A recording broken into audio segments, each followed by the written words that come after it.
Good morning. We will pay attention to adjustments today, and the first adjustment that we will do is accrued expense. The following balance appeared in the trial balance on 30 April for rent expense 20,320.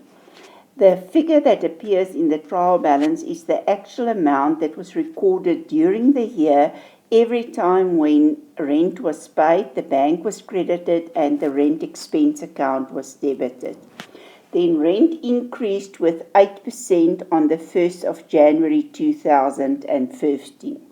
The rent for 2 months is due, so you still have to pay the rent for 2 months. And you must take it into account because when you do your financial statements, you must show the total amount for the financial year. If this trial balance is on 30 April 2015, it means that our financial year will be from 1 May 2014 up to 30 April 2015. Okay, so first of all, we have to do a calculation to determine what is the rent per month. Because they tell us that there's an increase of 8% on the 1st of January, we have to take the 8% increase into account.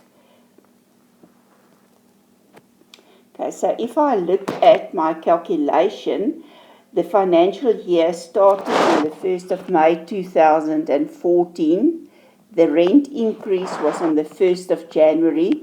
So from the 1st of May up to the 31st of December, that is 8 months, we paid the same amount for rent. So say for instance, we say rent is 8, so for 8 months we paid 8Y.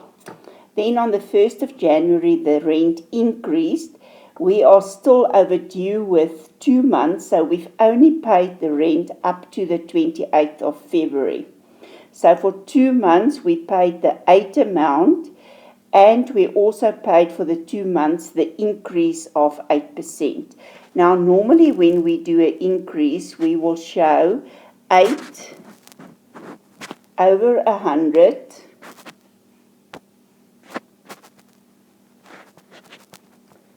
times the amount. We don't know what is the amount, so we say the amount is Y. So 8Y, and at the bottom is 100. So it means for the 2 months we paid 2Y plus 2 times 8 gives me 16. 16 divided by 100 will give me 0.16. And that equals the total amount that is in your rent expense account. So the amount that we paid, the 20,320, was for the first 8 months at Y amount, and for 2 months at Y plus 8%. So if we divide that, we see that Y equals 2,000. Now remember, Y is before the increase.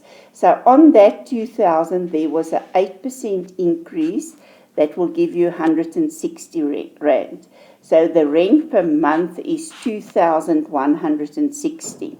The amount that we owe at the end of the year is 2 months times 2,160.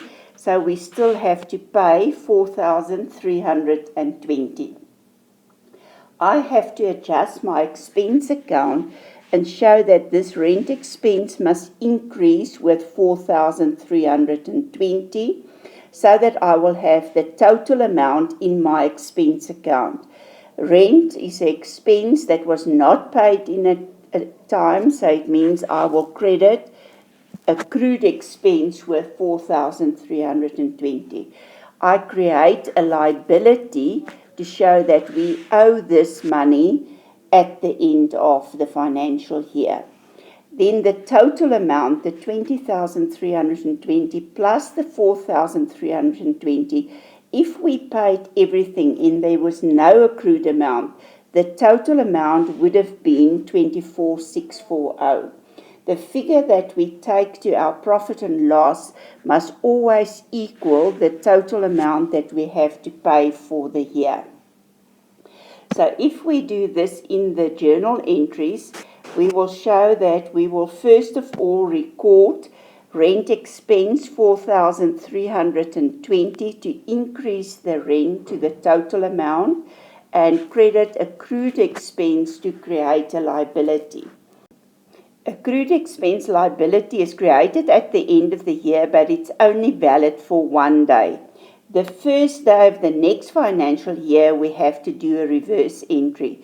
So because accrued expense is on the credit side, if I want to remove it out of this liability account, I have to debit accrued expense on the first day and then credit rent expense with 4,320. In the general journal, I will show that accrued expense is debited and rent expense is credited. So if you remember that accrued expense is a liability, then you know that a liability has a credit balance. So the reverse entry for a liability will always be on the credit side of my expense account. If I look at my rent expense account now, I can see that we owe 4,320 because expenses will always increase on the debit side. The first time that we issue a check now for rent, it will be to cover that expense from the previous year. And only after we paid the 4,320, we will accumulate here on the debit side all the other payments until we find out what is the total amount for the year. So what did we learn today? When all the expenses were not paid at the end of the year, we have to go and create an accrued expense to show that we have a liability, and that liability will be shown in the balance sheet at the end of the financial year to indicate that we still need to pay certain expenses. And we will increase the expense so that we can determine what is the total expense, because the total expense must be transferred to the profit and loss account to determine the profit for the year.